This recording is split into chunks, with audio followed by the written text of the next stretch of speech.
friends, welcome back to my channel. Today I will read one of the most famous and loved Indian mythological stories, Singhasan Battisi. Long time ago, King Bhoj ruled over the kingdom of Ujjain. He was a just and generous ruler. The people of his kingdom were very happy and prosperous during his rule. King Bhoj was very popular among his subjects. In his kingdom, there was a village of potters. The potters worked day and night and made beautiful pots of clay. The pots made by them were in high demand. Therefore, every potter in the village was rich and prosperous. In the village, there also lived a shepherd named Brijbhan. Everyone called him Lambu. Lambu's neighbor was a cobbler named Chaturi. They were good neighbors. They liked each other very much. But one day they quarreled on the issue of erecting a wall between their house. After this incident, both of them became sworn enemies. They couldn't even stand the sight of each other. Now, Chaturi always looked for an opportunity to take revenge from Brijbhan. But Brijbhan never thought about revenge. He didn't even care about Chaturi. Brijbhan had a son called Chandrabhan. He was quite healthy and strong. Like his father, he also took his sheep and goats for grazing. Chandrabhan seemed a simple guy, but he was smart. Whenever he went to the pastures for grazing sheep and goats, he set them free and then slept under a tree.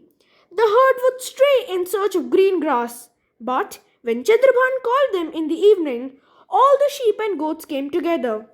Everyone started believing that Chandrabhan had some divine power. Out of jealousy, many people started calling him lazy and dumb. One day, as usual, he was sleeping in the afternoon under a tree. In the evening, when he woke up, he felt something strange. He called his fellow shepherds and asked them in a loud voice, "Where were you all? Call the others!" His fellow shepherds got scared when they saw him behave strangely. He asked them, "Who is our king?" The shepherds got even more scared of him and thought that something wrong had happened to Chandrabhan. One of them replied, "Don't you know that King Bhoj is our king?" Hearing the name, Chandrabhan's face became red with anger.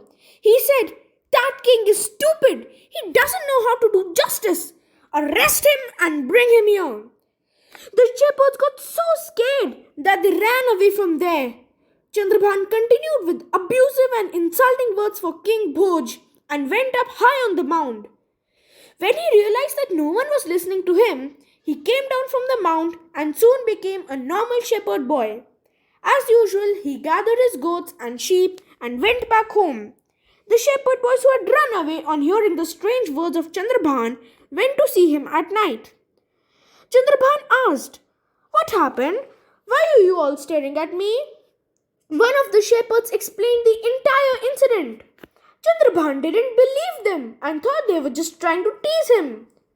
After some time, they went back to their homes and narrated the whole story to their parents. Chaturi also came to know about the incident. He became very happy and thought that he had got the opportunity that he was looking for to avenge Brijbhan. Next day, when Chandrabhan was going to the pastures for grazing his sheep and goats, Chaturi followed him. After some time, he saw that Chandrabhan went up a mound and slept there under a tree. Chaturi hid himself behind a tree and waited for Chandrabhan to wake up. After some time, Chandrabhan woke up. He saw that two men were fighting over her horse. He called them and asked the reason of the fought. A large crowd also gathered there when they learnt about their quarrel. Chandrabhan judged the case very tactfully. Everyone was surprised to see the justice of Chandrabhan. They praised him a lot. Next day, Chandrabhan solved a dispute between two women regarding the issue of a baby. Chaturi got confused over the incidents. He thought Chandrabhan is an ordinary shepherd, so how can he judge and solve the cases with such efficiency? Soon, Chandrabhan became famous in his kingdom. People started approaching him to get their disputes solved. Chaturi felt jealous of Brijbhan and his son. Finding an opportunity, Chaturi reported the matter to the city guards. When the chief came to know about Chandrabhan, he said, "It is good thought that someone in the kingdom is competent enough to solve difficult matters with such efficiency. Listening to this, Chaturi said, "But sir, in doing so, he is mocking and insulting our king." The chief became angry and sent some of his officers to keep an eye on Chandrabhan. He instructed them that if anyone came to Chandrabhan for justice, then they should ask the people to approach the king for judgment. One day, a Brahmin, his wife, and his friend were presented in the court of the king. The Brahmin said, "Your Majesty, I am a Brahmin, but by profession I am a trader. Few days ago, I went to another kingdom for trade. While leaving, I gave 3 precious pearls to my friend to keep them until my return. But when I returned and asked him for those pearls, he refused to give them back to me. We started fighting over the matter. In the meantime, your soldiers caught us and brought us here. Please do justice with me. Those pearls were the savings of my entire life." After listening to the Brahmin's case carefully, King Bhoj asked the Brahmin's friend, "Is your friend saying the truth?" The Brahmin's friend replied, "Oh, king, it is true that he had given me 3 pearls while leaving and had asked me to keep them for 4 to 5 months. But when he didn't return after 6 months, I gave those pearls back to his wife." When King Bhoj inquired the Brahmin's wife, she said, "No, my lord, he didn't give me anything." King Bhoj became thoughtful and asked the Brahmin's friend, "Do you have any witnesses to prove your innocence?" The Brahmin's friend replied, "Yes, my lord. I gave those pearls to the Brahmin's wife in front of the village head and the temple priest." The king summoned the 2 men. Both of them gave their statement in favor of the Brahmin's friend. Then King Bhoj said, "The allegations of the Brahmin and his wife are false. So, either they ask for forgiveness from his friend or pay him some fine."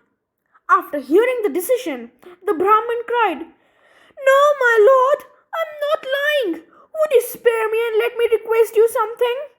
When the king promised to spare him, the Brahmin said, "Can I seek justice from Chandrabhan? He is famous for his justice." When King Bhoj heard this, he didn't feel bad and readily gave permission to the Brahmin. Actually, the king also wanted to see the justice of Chandrabhan, so he disguised himself as an ordinary citizen and followed the Brahmin. Everybody reached the mound where Chandrabhan was sitting. The king hid behind a tree to keep an eye on the proceedings. The Brahmin put his case before Chandrabhan. Chandrabhan listened to the arguments of all the witnesses carefully. He thought for a while and then called the head of the village aside and asked, "Can you tell me the size and color of those pearls?" The village head said, "They were the size of lemons and the color was blue." Then Chandrabhan asked the same question to the temple priest. He replied, "The size of the pearls was that of grams and their color was red." Chandrabhan came to know the truth from the contradictory statements.